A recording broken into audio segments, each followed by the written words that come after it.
Hey there, and welcome back to Get Messy. I'm your host, Maddie, and today's a quick one. It's a little mindset tidbit from a book that I read that I want to share with you guys. I read a book. I saw this book everywhere, actually. Every time I opened Instagram, I was like, book recommendations. And this book I saw from so many people, Andre Agassi's memoir, Open. I always want to say Agassi when I see his name spelled out, but it's Andre Agassi, tennis legend. I love, love, love sports. So that was one of the polls for me reading this book. Any sport, tennis, football, bull riding, doesn't matter. I do not discriminate. I'm into it. This memoir, as much as it is about a tennis legend, tennis is like the side character. It's like the side piece. It is so much more about him, his story, mental health. It was such a good book. I'm actually obsessed with this book, and I keep giving it to people and telling people about it. I read this book months ago, and there was a moment that I think about all the time from this book. Like this one very, very small, it could almost seemingly be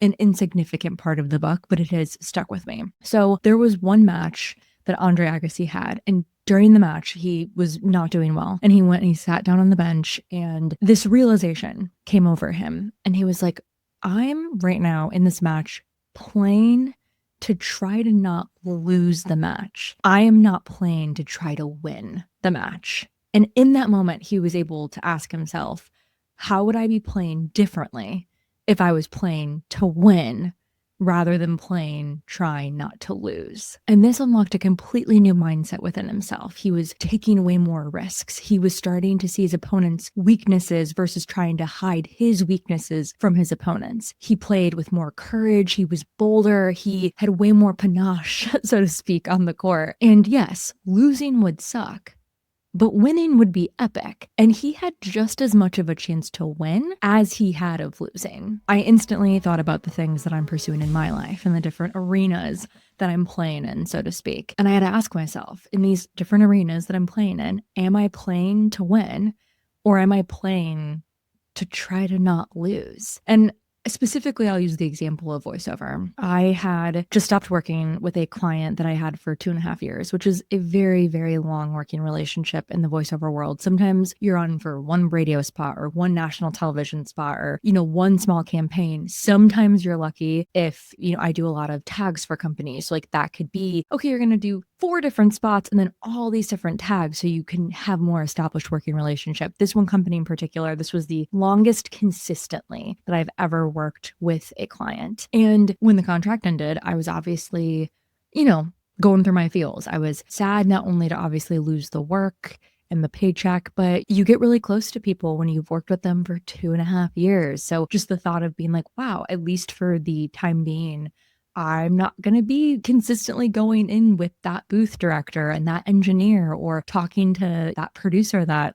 always makes me laugh and tells me funny stories about his kids and his travels to Italy and the time he lived on a boat, whatever it may be. So as I was trying to kind of calibrate and deal with my emotions, but also auditions are still coming, the show must go on, as they say. In my auditions, I found myself after this contract ended, trying to guess what the casting director wanted. And I was trying to play all of these notes that I've gotten from people over the years, feedback, so to speak, from different classes or workshops that I've done of being more conversational and casual and not as melodic. I have a lot of melodic tendencies in my vocal pattern. Or another piece of feedback I got was making a really bold choice right at the beginning of the audition. Since they listen to so many, they kind of want you to come in with a strong hook in the beginning, but the hook has to still be in line with the character of the piece and obviously still do all of who are you talking to? Why is it important that you're telling them this specific thing? Blah, blah, blah, all of it. All of this feedback and advice that was filling my brain with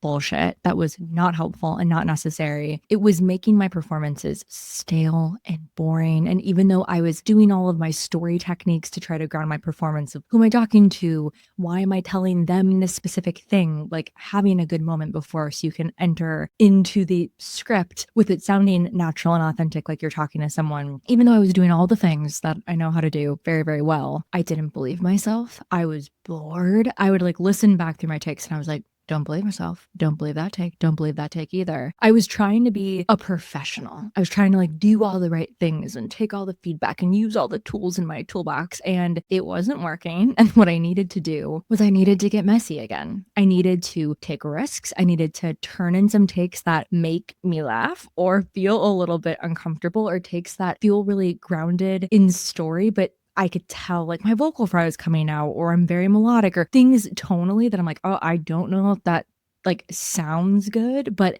the performance is so raw and real and authentic. And I needed to take some chances and not worry about what the casting directors were going to think. No one knows what they want. I tell people this all the time. If you are trying to guess what they want and like match a performance to do that, you've already lost because that is like the most sure way to have the most boring, the most stale, the most inauthentic performance. And they don't know what they want anyways. They truly don't. Even when they give you the specs and it's like so hyper specific, like they don't know. Sometimes like they want kind of the deck of cards to be thrown at them and like the Joker to stand out. And they're like, wow, we had no idea it could sound like XYZ. Thank God this person did them and brought themselves into the audition. Anyways, I can go on like a whole soapbox about that. What I needed to do was go as far as I could to ground my performance in storytelling, and then just let her rip. Then just have some fun, literally like have fun with myself in a closet talking about like car insurance and credit cards and vodka or whatever, and not worry about it. And so I was like, okay, in this moment, what does playing to win look like? So I made a conscious choice. I was like, every time I'd go into the booth, I was like, what does playing to win look like? What does playing to win look like? We are not trying not to lose right now. What does playing to win look like? And within a week, I had a callback and was put on avail within a week. And avail is essentially where they like you, and it's probably between like you and another person, you and a couple other people, and they want to see if you are available to do the job. So it's like a very, very good thing. Like to me, callbacks, avails are as much of a win as booking the job, because they see so many people that just getting down to that point is a privilege. It's an honor. So I had a callback and an avail within a week. So I'd love for you to ask yourself, in the arenas that you're playing in your life currently, whether it be with your relationships, with opportunities at work, with building your dream career, whatever it may be, are you playing to win in these arenas, or are you playing to try to not lose? That's all I got for today. I am rooting for you today and always. You're the real hero if you've made it this far. Thanks so much for hanging out today, and check out the show notes for any resources or cool info mentioned in today's episode, or places to follow along if you want to hang out some more. I'm rooting for you today and always. Stay messy.